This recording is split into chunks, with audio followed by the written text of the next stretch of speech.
আসসালামু আলাইকুম। আমন্ত্রণ জানাচ্ছি মাই টিভি রাতের সংবাদের। আপনাদের সঙ্গে রয়েছে আমি কামরুন্নাহার আজাদ স্বপ্না। শুরুতেই সংবাদ শিরোনাম।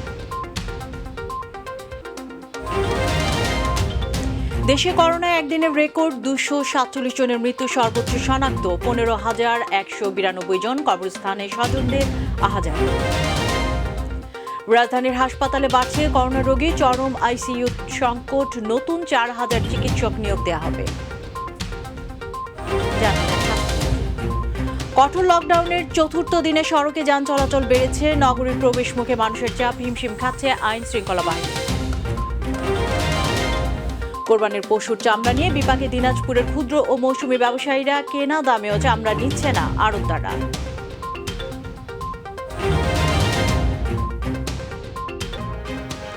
শুনছিলেন শিরোনাম, যাব বিস্তারিত সংবাদ। দেশে করোনায় একদিনে সর্বোচ্চ মৃত্যু ও রোগী শনাক্তের নতুন রেকর্ড হয়েছে। গত 24 ঘন্টায় করোনায় আক্রান্ত হয়ে 247 জনের মৃত্যু হয়েছে। এ সময় নতুন রোগী শনাক্ত হয়েছে 15,192 জন। দেশে প্রথমবারের মতো একদিনে 15,000-এর বেশি করোনা রোগী শনাক্ত হলো।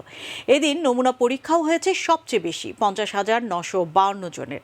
পরীক্ষার বিপরীতে রোগী শনাক্তের হার 29.82%। এর আগে একদিনে সর্বোচ্চ মৃত্যু হয়েছিল গত 19 জুলাই 231 জনের। আর একদিনে সর্বোচ্চ 13,767 জনের করোনা শনাক্ত হয়েছিল গত 12 জুলাই। স্বাস্থ্য অধিদপ্তর জানিয়েছে, দেশে এখনো পর্যন্ত করোনা সংক্রমিত শনাক্ত রোগীর সংখ্যা 11,79,827 জন, আর মৃত্যু হয়েছে 19,521 জনের। গত 24 ঘন্টায় সবচেয়ে বেশি 72 জনের মৃত্যু হয়েছে ঢাকা বিভাগে। চট্টগ্রাম বিভাগে মারা গেছে 61 জন এবং খুলনা বিভাগে 46 জন, বাকিরা অন্য বিভাগের।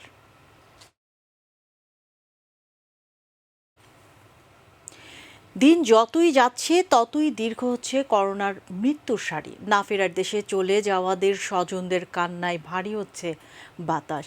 প্রায় প্রতিদিনই দেশের বিভিন্ন কবরস্থানে প্রিয়জনের মাগফিরাতের জন্য ছুটে আসেন স্বজনরা।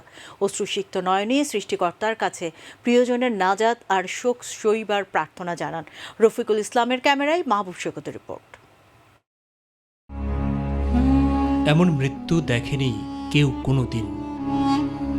দেশের আনাচে কানাচে প্রতিদিনই কান্নার রোল। গেল বছরের মার্চ মাস থেকে এক মুহূর্তের জন্য ফুসরত মেলেনি দাফন কাজের সাথে সম্পৃক্তদের। করোনার ছোবলে প্রাণ হারানো কবরের তালিকা লম্বা হচ্ছে প্রতিদিনই। মহামারী করোনা আক্রান্ত হয়ে না ফেরার দেশে চলে গেছে 19,000-এরও বেশি মানুষ, যার মধ্যে রায়ের বাজার বুদ্ধিজীবী কবরস্থানেই দাফন করা হয়েছে 1,400 জনকে।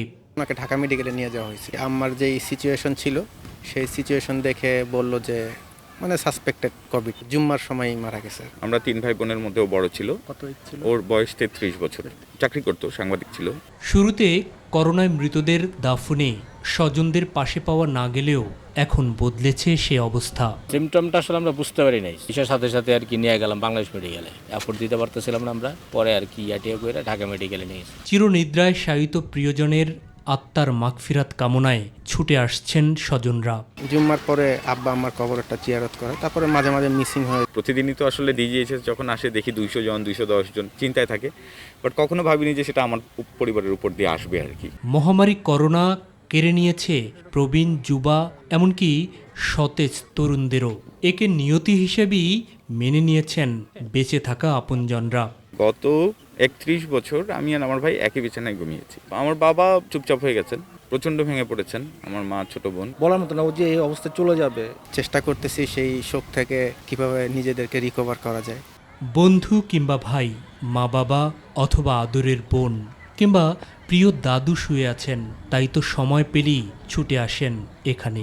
নাজাত কামনায় চোখের পানিতে ভাসায় দু চোখ। যার বাবা মা চলে যায় সেই একমাত্র ফিল করতে পারে। যাদের বাবা মা থাকে না তারাই বুঝতে পারে যে তাদের জীবনে কি হয়। বুকটা আসলে হাহাকার ছিল, এই একমাত্র জিদ। আমার মা অনেক কান্নাকাটি করছে, ওনাকে বুঝিয়েছি। মৃত্যু মানুষের চূড়ান্ত পরিণতি হলেও এমন মৃত্যু কাম্য নয় কারোই। বুঝছি না, মনে করছি যে চলে আসবে সুস্থ হয়ে তারা দেবী বাসে চলে আসবে। আল্লাহ যাতে সবাইকে জান্নাতবাসী করুক। সারিতে সারিতে খুঁড়ে রাখা এই গোরগুলো অপেক্ষা করছে করোনায় মৃতদের দাফনের জন্য। সংক্রমণ যেভাবে বাড়ছে কে জানে, তাতে হয়তো এই গড়টি চিরস্থায়ী ঠিকানা হতে পারে আপনার কিংবা আমার। করোনার সংক্রমণ শুরুতে মৃতের সংখ্যা 1-এর ঘর থাকলেও বেশ কিছুদিন থেকে 3-এর ঘর আর ছাড়ছি না। প্রায় 20,000-এর ঘর ছুঁই ছুঁই করছে না ফেরার দেশে চলে যাওয়াদের সংখ্যা। কে জানে এই সংখ্যা কোথায় গিয়ে ঠেকবে, কবেই বা দূর হবে করোনার এই সংকটকাল। তবে স্বজনদের সাথে দেশবাসীরও প্রার্থনা, যারা চলে গেছেন স্রষ্টার সান্নিধ্যে, তাদের রুহের মাগফিরাত। মাহবুব সৈকত, মাই টিভি, রায়ের বাজার বুদ্ধিজীবী কবরস্থান, ঢাকা। ঈদের পর রাজধানীর হাসপাতালে ফের বাড়ছে করোনায় আক্রান্ত রোগীর চাপ। আর এসব রোগীর বেশিরভাগই ঢাকার বাইরের। আর বেশিরভাগ রোগী আসছেন সংকটাপূর্ণ অবস্থায়। আইসিইউ খালি পাওয়া যাচ্ছে না প্রায় সব হাসপাতালে। এমন অবস্থায় করোনা থেকে বাঁচতে ভিড় বাড়ছে টিকা কেন্দ্রে। বিস্তারিত ট্যানিত রঙের রিপোর্টে। অ্যাম্বুলেন্সে থাকা এই রোগীর শারীরিক অবস্থা খুবই সংকটপূর্ণ। এক মুহূর্তও অক্সিজেনের অভাব তার জন্য ছিল বেশ বিপজ্জনক। রাজধানীর 2টি হাসপাতাল ঘুরে ভাগ্যক্রমে মহাখালীর ডিএনসিসি কোভিড হাসপাতালে আইসিইউ বেড খালি পেয়ে স্বজনরা তাকে নিয়ে আসেন এখানে। আইসিইউ সংকট করোনা মহামারীতে কত বড় সমস্যা তা সময়ের সাথে সাথে আরও দৃশ্যমান। ট্রাই করছি কমিউনিটলায়, পাই নাই, এখানে পাইছি। কমিউনিটলাতে করছি, আরেকটা কি যেন আছে বড় হসপিটাল গভর্নমেন্ট, মুগদা, না প্রাইভেট হসপিটালে তো সিট নেই বলতে গেলে, সরকারিতেও নেই। যারাই পেশেন্টটা শিফট করে আর কি, সিট মনে করেন কনফার্ম না করে শিফট করে না। সংশ্লিষ্টরা বলছেন নতুন রোগীদের অধিকাংশই ঢাকার বাইরের এবং প্রায় সবাইকে নিয়ে আসা হয় সংকটপূর্ণ অবস্থায়, যার ফলে চাপ কমছে না আইসিইউ বেডের। কালকে খুবই ক্রাইসিস ছিল আমাদের। কালকে 206 জনের বেশি হয়ে গিয়েছিল। অনেক পেশেন্ট কিন্তু আমার এসডিউতে আছে, যারা কিন্তু লাইনে আছে। তো যার ফলে হবে কি, আমরা ন্যাচারালি তারা তো খুব ক্রাইসিস আছে, তাদেরকে কিন্তু আমরা আইসিইউতে নিয়ে যাব, কারণ আমার বেড ফাঁকা আছে, আমি তো নিচে রাখবো না, ও নিয়ে গেলেই তো ভরে যাচ্ছে, যার ফলে খুব বেশি আসলে স্কোপ থাকে না। এমন প্রেক্ষাপটে এখন সবাই ঝুঁকছেন ভ্যাকসিনের প্রতি। রাজধানীতে অর্ধশত কেন্দ্রে চলছে করোনার টিকাদান কার্যক্রম।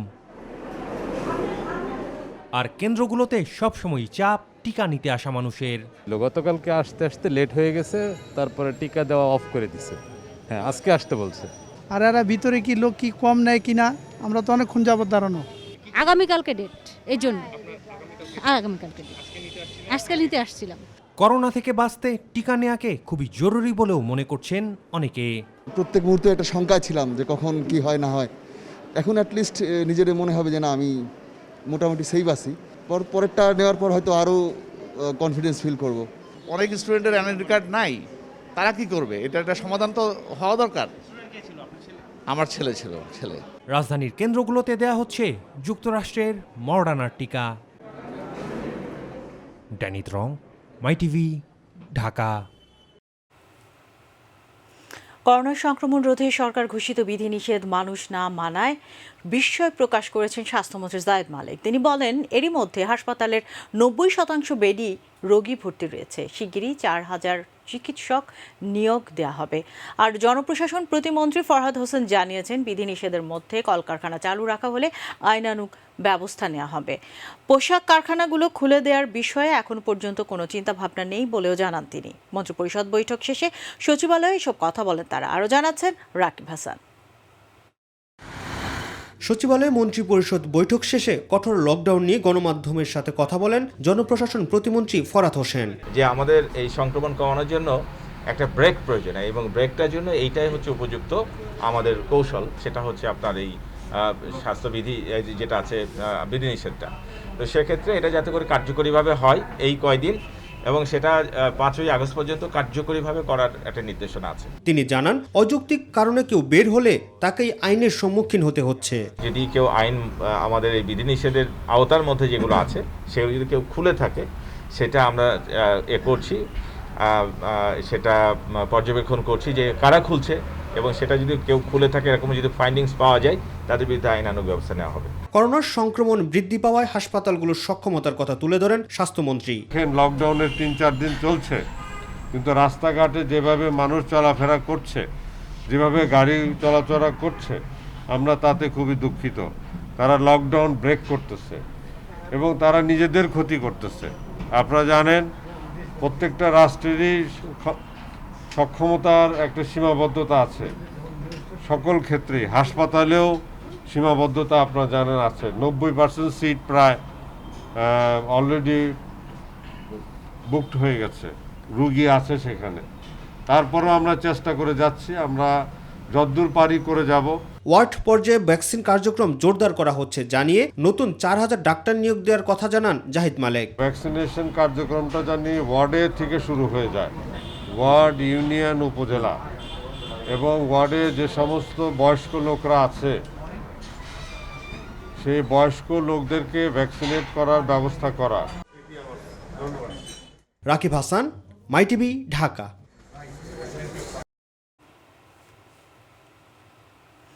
করোনা সংক্রমণ রোধে চলছে কঠোর লকডাউনের চতুর্থ দিন। ব্যক্তিগত যানবাহন ও মানুষের চলাচল বাড়লেও আইনশৃঙ্খলা বাহিনী ছিল কঠোর অবস্থানে। তবে রাজধানীর প্রবেশদ্বারগুলোতে রয়েছে ঢাকামুখী মানুষের ভিড়। গণপরিবহন না চললেও ব্যক্তিগত গাড়ির চাপ আর মানুষের চলাচল সামাল দিতে অনেকটাই হিমশিম খেতে হচ্ছে আইনশৃঙ্খলা বাহিনীর। সাইদুর রহমান আবিরের রিপোর্ট।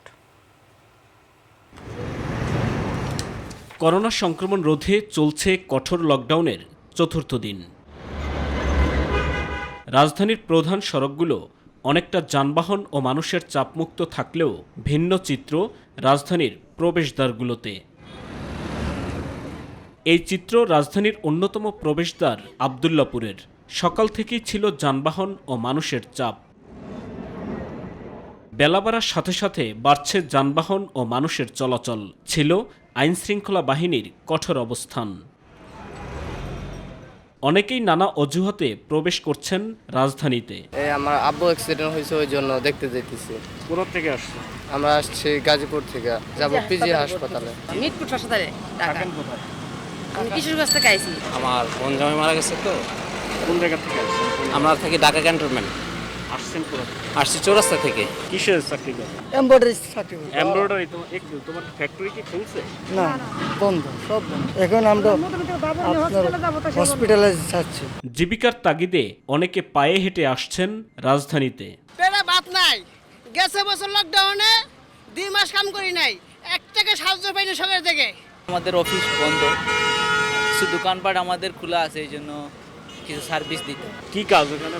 কনস্ট্রাকশন কাজ। কনস্ট্রাকশন। আপনি কোন জায়গা থেকে আসছেন? ময়মনসিংহ থেকে। সড়কে চলাচল করা সব ধরনের যানবাহন চেক করেছে পুলিশ।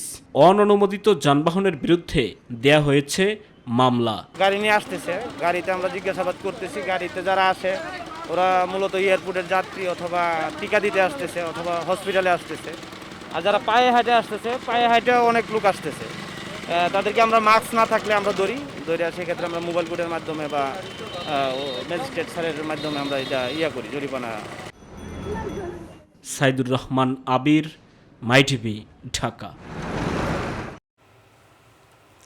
দর্শক, এই মুহূর্তে রাজধানীর সূত্রাপুর এলাকায় আছেন আমাদের সহকর্মী মাহবুব সৈকত। যুক্ত হচ্ছি তার সাথে।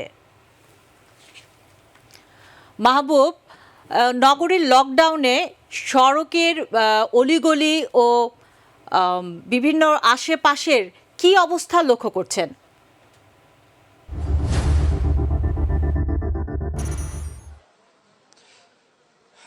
স্বপ্না, আসলে রাজধানীর এই মুহূর্তে আমি দাঁড়িয়ে আছি কিন্তু সূত্রাপুর এবং গ্যান্ডারিয়া এর মাঝামাঝি যে জায়গায় সেখানে, এবং এই মোড়টা হচ্ছে লোয়ার পুল এলাকা বলে।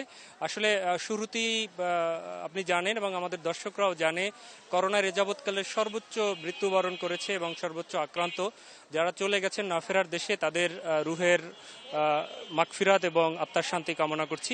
এখানে কিন্তু আসলে অবস্থা আমাদের ক্যামেরা পার্সন হাসান বিশ্বাস কিন্তু আসলে দেখিয়ে দিচ্ছেন যে এখানের অবস্থাটা কি।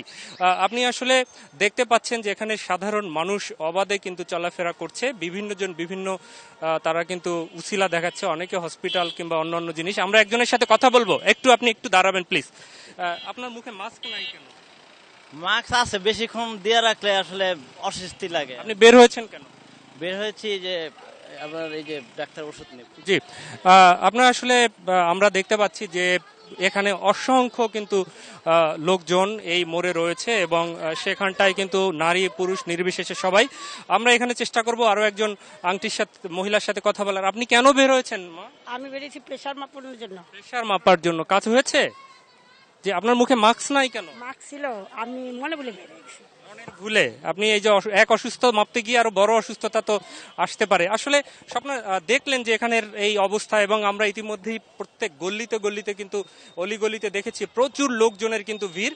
আমরা এই মুহূর্তে আসলে যুক্ত হচ্ছি এই সূত্রাপুর থানার অফিসার ইনচার্জ মামুনুর রশিদ তার সাথে, এবং তার সাথে এইখানের অন্যান্য কর্মকর্তারা অফিস রয়েছেন।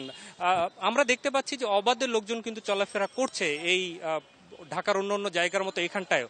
আপনারা আসলে কি সারাদিনে ব্যবস্থা নিয়েছেন, একটু কাইন্ডলি বলবেন। ধন্যবাদ আপনাকে। আমরা গত 23 তারিখ থেকে লকডাউন শুরু হওয়ার পর থেকেই সরকার ঘোষিত যে 23 দফা নির্দেশনা আছে সেটা বাস্তবায়নের জন্য সর্বোচ্চ চেষ্টা চালাচ্ছি। আজকে আমরা 40 জনকে স্পট ফাইন করিয়েছি, 6 জনকে প্রসিকিউশন দিয়ে কোর্টে পাঠিয়েছি। কিন্তু যেটা দেখা যাচ্ছে সময় যত যাচ্ছে, আজকে সর্বোচ্চ 247 জন মানুষ মারা গেছে। মানুষের ভিতরে সচেতনতার অভাবটা দেখা যাচ্ছে। আমরা বিভিন্ন পয়েন্টে কিন্তু মাইকিং করতেছি, মাইক থেকে বলতেছি, মাদ্রাসা মসজিদের মাইক থেকে সচেতনতামূলক বক্তব্য দেওয়াচ্ছি, বিভিন্ন স্পটে যায় আমরা বলতেছি, কিন্তু মানুষের মধ্যে যে সচেতনতা, বিভিন্ন ছোট অজুহাতে মানুষ কিন্তু বাইরে আসতেছে। এটা ব্যক্তি পর্যায়ে যদি সচেতন না হয় মানুষ, শুধুমাত্র পুলিশের এই 10,000 সদস্য প্রতিদিন কাজ করে সকাল বিকাল রাত্রেবেলা, এদের এই সচেতনতামূলক বক্তব্যের মাধ্যমেই কিন্তু সচেতনতাটা মানুষের ভিতরে গ্রো করা সম্ভব না যদি ব্যক্তি পর্যায়ে আমরা সচেতন না হই। আপনার এলাকায় আপনারা কতগুলো চেকপোস্ট আজকে সারাদিন পরিচালনা করেন? আমাদের থানা এলাকায় 2টা চেকপোস্ট চলতেছে, একটা ভিক্টোরিয়া পার্ক এলাকায় আর একটা উল্টিনগঞ্জ এলাকায়। চেকপোস্টগুলোতেও এই একইভাবে বিভিন্নভাবে তাদের আইনের আওতায় আনা হচ্ছে, কিন্তু মানুষ বিভিন্ন ছোট অজুহাতে বাইরে আসতেছে। এইটা ব্যক্তি পর্যায়ে যদি সচেতন না হয় তাহলে তাদের রোধ করা আসলে কঠিন ব্যাপার। আমরা চেষ্টা চালাচ্ছি। আসলে শুনলেন এখানের পুলিশ প্রশাসন এবং চেষ্টা করছে তারা তাদের দাবি অনুযায়ী, কিন্তু স্বপ্না যেমনটা শুনলেন যে আসলে প্রশাসনের জায়গা থেকে চেষ্টা করছে এবং গণমাধ্যম হিসেবে আমরাও সচেতন করার চেষ্টা করছি। ঊর্ধ্বমুখী মৃত্যু হচ্ছে, তারপরে হচ্ছে সেই সংক্রমণও বাড়ছে, কিন্তু তারপরও মানুষের যে একটা অনিয়ন্ত্রিত চলাচল, নিজেদের মধ্যে সচেতনতার যে অভাব, সেটি কিন্তু আসলে যাচ্ছে না। সুতরাং 14 দিনের যে লকডাউন, সচেতন সমাজ কিন্তু মনে করে যে এই 14 দিনের লকডাউন কিন্তু আরো কঠোর থেকে কঠোরভাবে যেন পালন করা হয়, সচেতন সমাজ মনে করে, যাতে দূর হয়ে যায় দেশ থেকে করোনা। তো স্বপ্ন এই ছিল আসলে রাজধানীর এই সূত্রাপুর থেকে আমার কাছে থাকা সংবাদ। পরবর্তী সংবাদগুলোতে নিশ্চয়ই আমি দর্শকদের জন্য আমরা আরো বিস্তারিত তুলে ধরতে পারবো। মাহবুব, ধন্যবাদ আপনাকে। চলে যাচ্ছি আমরা আমাদের পরবর্তী সংবাদে। কোরবানির পশুর চামড়া কিনে বিপাকে দিনাজপুরের ক্ষুদ্র ও মৌসুমী ব্যবসায়ীরা। শহরের রামনগর চামড়া মার্কেটে কোনো আড়তদার কেনা দামেও নিচ্ছে না চামড়া। ব্যবসায়ীরা বলছেন ট্যানারি মালিক ও ব্যবসায়ীদের কাছে মোটা অঙ্কের পাওনা বাকি থাকায় এবারে চামড়া কিনতে পারছেন না তারা। প্রতিনিধি মুকুল চট্টোপাধ্যায়ের রিপোর্ট, জানাচ্ছেন শামস তাবরিজ উচ্ছ্বাস। উত্তরবঙ্গের দ্বিতীয় বৃহত্তর চামড়ার বাজার দিনাজপুরের রামনগরে বেচাকেনা হলেও দাম নিয়ে হতাশ ব্যবসায়ীরা।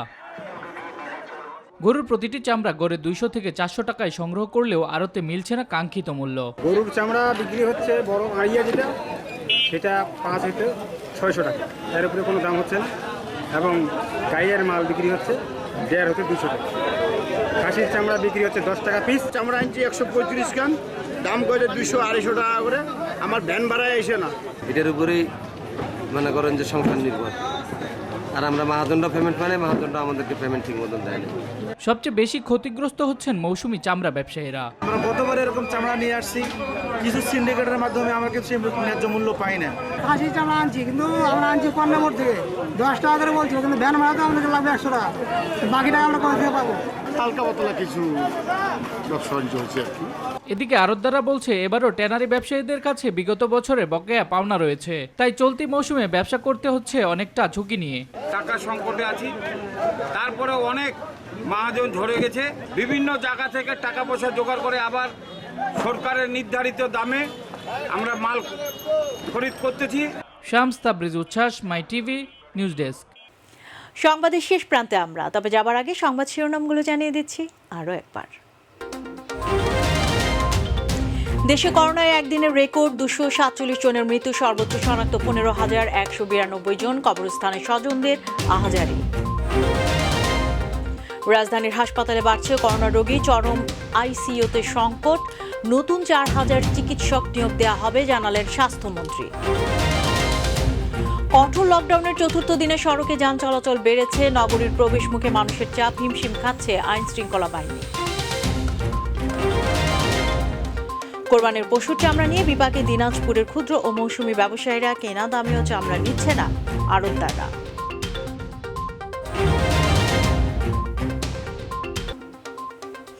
সঙ্গে থাকার জন্য ধন্যবাদ। এছাড়া ইউটিউবে মাই টিভির সংবাদ পেতে ভিজিট করুন youtube/mytvbd নিউজ এবং আমাদের অনুষ্ঠান দেখতে ভিজিট করুন youtube/mytv বাংলা, facebook/mytv বাংলা ও twitter/mytv বাংলা। আমাদের পরবর্তী সংবাদ রাত 9:30 মিনিটে দেখার আমন্ত্রণ জানিয়ে বিদায় নিচ্ছি।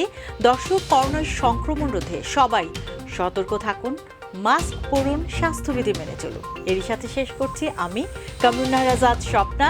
আল্লাহ হাফেজ।